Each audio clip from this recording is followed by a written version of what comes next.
பிடியதன் உருவமை குளமிகு கரியடு வடிகொடு தனதடி வழிபிடும் அவருடைய கடிகணபதி வர அருளின் மிகுக்குடை வடிவினர் பயில் வழி வளமுறை இறையே ஈசனை சிவகாமி நேசனை என ஈன்ற தில்லைவாழ் நடராஜன் திருவடியை வணங்கி மெய்யே உன் பொன்னடிகள் கன்றின்று வீடிட்டேன் என்ற குருநாதருடைய வாக்குக்கு இணங்க நம்மை வழி நடத்துகின்ற, நம்மை செயல்படுத்துகின்ற, நம்மை எல்லாம் முக்திக்கு வழி வகுத்து கொடுக்கின்ற மாதமாகிய மார்கழி மாதத்தின் சிறப்பினையும், எந்த செயலிலும் உண்மைத்தன்மை, எந்த நிலையிலும் அடி பெறலாமல், வாக்கு தவறாமல், நேயர்களுக்கு அவர்களுடைய மனம் நோகாமல் இலைமறை காயாக சொல்லுவதற்கு என் அன்னை சரஸ்வதியினுடைய திருவடியை வணங்கி, மார்கழி 30ம் மிக சிறப்பான நாட்கள், வழிபடக்கூடிய நாட்கள், பிரார்த்தனைக்குரிய நாட்கள், வெற்றியை கொடுக்கக்கூடிய நாட்கள், பிரார்த்தனைக்கு மட்டும் உரிய நாட்கள். அதனால தான் சுந்தரகாண்டத்தை சொர்க்க பூமியாக நம்ம சொல்கிறோம். சுந்தரகாண்டத்தை அந்த வகையிலே மார்கழி 30 நாளும் திருப்பாவை திருவம்பாவை, வாரணம் 1000, 2 நெய் தீபம், காலையில் 5 மணிக்கு வீட்டில் 2 நெய் தீபம், குலதெய்வம் வழிபாடு, பிள்ளையார் வழிபாடு, பெருமாள் வழிபாடு, இதை பண்ணிட்டு வாங்க. திருமணம் ஆகாதவங்களுக்கு நிச்சயமாக ஆகும். அதுக்கடுத்து மார்கழி 15 வைகுண்ட ஏகாதசி, அதுக்கடுத்தது மார்கழி 19 நம்மை வழி நடத்துகின்ற ஆருத்ரா தரிசனம். இந்த வைகுண்ட ஏகாதசி ஆருத்ரா தரிசனத்தை பற்றி சுருக்கமாக அடுத்த பதிவில் உங்களுக்கு நான் பதிவு செய்ய காத்திருக்கின்றேன். அதற்கு இடையிலாக இப்போது 12 ராசிக்குரிய பலனை பற்றி இப்போது பார்ப்போம். அடுத்து நாம் காண இருப்பது கடகம். காலபுருஷனுக்கு 4, மாதா பிதா குரு தெய்வம். அப்போ காலபுருஷனுக்கு 4 கடகம். கட கட கட கட கட கட்டு கட கட. புனர்பூசம் பூசம் ஆயில்யம், புனர்பூசம் பூசம் ஆயில்யம், புனர்பூசம் பூசம் ஆயில்யம். ரைட்டா? அப்போ 3 நட்சத்திராதிபதிகள், 3 பேரும் இல்லாமல் முடிச்சவங்க. இந்த ஆயில்யத்தில் கண்ட்ரோலே பண்ண முடியாது. ஆயில்யத்துக்காரன்ட்ட கண்ட்ரோலே பண்ண முடியாது.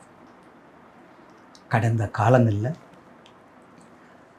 வெக்கம், மானம், சூடு, சொரணை, வேதனை, பரிசோதனை, திக்கற்றவருக்கு தெய்வம் துணை என்பது யாருக்குன்னா கடகராசி தான். ஓட்டம், கடன்னா கடக்கிறது. எப்படி கிடக்கும்? ஓடினா தானே கிடக்கும். ஒரு செயினை கட்டி வச்சாலும் நிற்காது.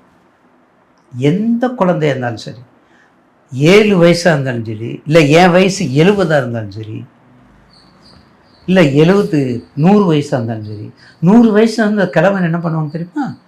அந்த பஸ் ஸ்டாண்டு வரும் டீ குடிச்சிட்டு வந்துடுறேன். இங்கே டீ குடிக்க மாட்டாங்க. என்னையா 95 வயசு ஆகுது, மருமக இருக்காங்க, மருமகளுக்கே வயசு 50-60 வயசு ஆக போகுது, நான் டீ வச்சு தரேன், பால் வச்சு தரேன் மாமா, குடிக்க மாட்டாங்க. அந்த 3 ராசியில் அந்த ஆயில்யம் மட்டும் எங்கே போகும்? நான் போய் கடையில் போய் சாப்பிட்டு வரேன் தான் போகும். கடக்கிறது, எங்கே வேணாலும் கடக்கிற நிலைமை தான் அதுக்கு உருவாகும். அதே போல் மனசை கடக்கிறது, துன்பத்தை கடந்த நிலை, துன்பத்தை கடந்த நிலை, துயரத்தை கடந்த நிலை, அஷ்டமத்து சனியை கடந்த நிலை, எல்லா விதமான மோசமான எல்லா விதமான பழக்க வழக்கத்தையும் கடந்த நிலை. பார்த்தீங்களா? மோசமான எல்லா விதமான பழக்க வழக்கத்தையும் கடந்த நிலை கடகராசி.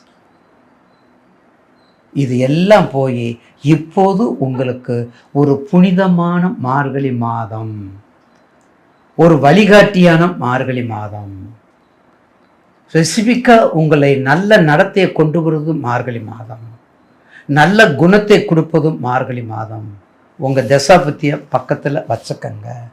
எப்போதுமே தசாபத்தியை ஒரு பேனா, ஒரு நோட்டுக்கு ஒரு பேனா முக்கியம், ஒரு நோட்டுக்கு ஒரு பென்சில் முக்கியம், தாகத்திற்கு தண்ணி முக்கியம், உடலுக்கு இந்த உடை முக்கியம். அதே போல் பக்கத்தில் வச்சுக்கங்க. அப்படி வச்சுக்கிட்டா சப்போர்ட் உங்களுக்கு இருந்தால் எல்லா வகையிலையும் வெற்றியை கொடுக்கும் இந்த மார்கழி மாதம் கடகராசி. நீர், நிலங்கள், தாய் சேய் நலம், தாய் நாட்டுப்பற்று, தாய் மொழிப்பற்று, விவசாயப்பற்று, எல்லாத்துக்கும் அத்துப்படி நீங்கள் தான். யார் சொல்கிறது கேட்காது நீங்கள் தான். பிரஸ்டீஜ் பார்ப்பதும் நீங்க தான். பாசத்துக்குரியவரும் நீங்க தான். ஆதிக்கத்துக்குரியவரும் நீங்க தான். ஆராய்ச்சிக்குரியவரும் நீங்க தான். வல்லுநரும் நீங்க தான். எழுதின கதை, வசனம், டைரக்ஷன் பாருங்க, அவங்க தான். அப்படிப்பட்ட கடகராசிக்கு எல்லா கஷ்டத்தையும் உங்களுக்கு சொல்லியாச்சு. இனிமேல் வரக்கூடியது நல்ல காலம்தான். என்ன பண்ணணும்? அகலக்கால் வைக்கக்கூடாது. எல்லா வகையிலும் இப்போ அகலக்கால் வைக்காதீங்க. அடுத்து வரக்கூடிய புத்தாண்டு உங்களுக்கு ஒரு புத்துணர்வை கொடுக்கக்கூடிய ஆண்டாக மாறும். உங்கள் சப்போர்ட்டாக தசாபுத்தியை மட்டும் வச்சுக்கோங்க. உங்களுக்கு வேண்டிய தொழிலை மட்டும் பண்ணுங்க. இப்போவே கொஞ்சம் அகலக்கால் வச்சிடாதீங்க. ஏன்னா இப்போத்தான் இன்னும் அஷ்டமத்து சனி முடியக்கூடிய ஸ்டேஜ் இருக்குது. எப்படி இருக்குது? சந்திர திசையில் ராகு புத்தின்னா மாட்டிக்கிறவங்க, ராகு திசையில் சந்திர புத்தினா மாட்டிக்கிறவங்க. அதனால தசாபுத்தி ரொம்ப முக்கியம். அஷ்டமத்து சனியை விட, கண்டகச்சனியை விட, பாதச்சனியை விட, ஜென்மச்சனியை விட சந்திர திசையில் ராகு புத்தி மிகவும் கொடியது. சந்திர திசையில் கேது புத்தி மிக மிக கொடியது. ரொம்ப எச்சரிக்கையாக இருக்கணும். ஒவ்வொரு இடமும் எச்சரிக்கையாக வச்சு கொண்டு வரணும். பகல் போக்குவரத்து, ராவால பயணமே இருக்கக்கூடாது. உயிரை கொடுப்பவனும் நண்பன், உயிரை எடுப்பவனும் நண்பன் கடகராசிக்கு. ஆக மார்கழி மாதம் நல்ல சப்போர்ட்டான மாதம். அம்பிகை கண்டிப்பாக, அம்பிகை வழிபாடு ஒரு மிக சிறப்பை கொடுக்கும், மிகப்பெரிய ஆற்றலை கொடுக்கும், திடகாத்தத்தை கொடுக்கும். உடல் ரீதியாக வைத்திய செலவு எதுவும் இருக்காது. கண்டிப்பாக உடல் ரீதியாக நன்றாக இருக்கும்.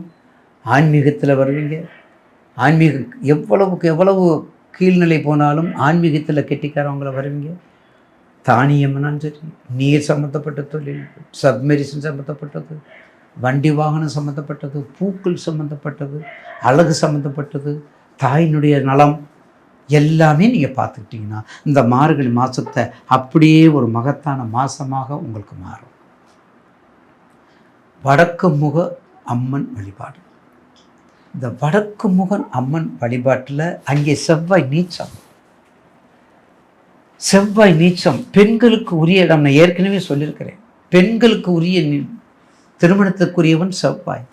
அந்த செவ்வாய் நீச்சமானதாக இருப்பதால் அந்த செவ்வாய் புனர்பூசமா பூசமா ஆயில்யமா? புனர்பூசமா குருதான், பூசமா குருதான், குரு நட்சத்திரம்.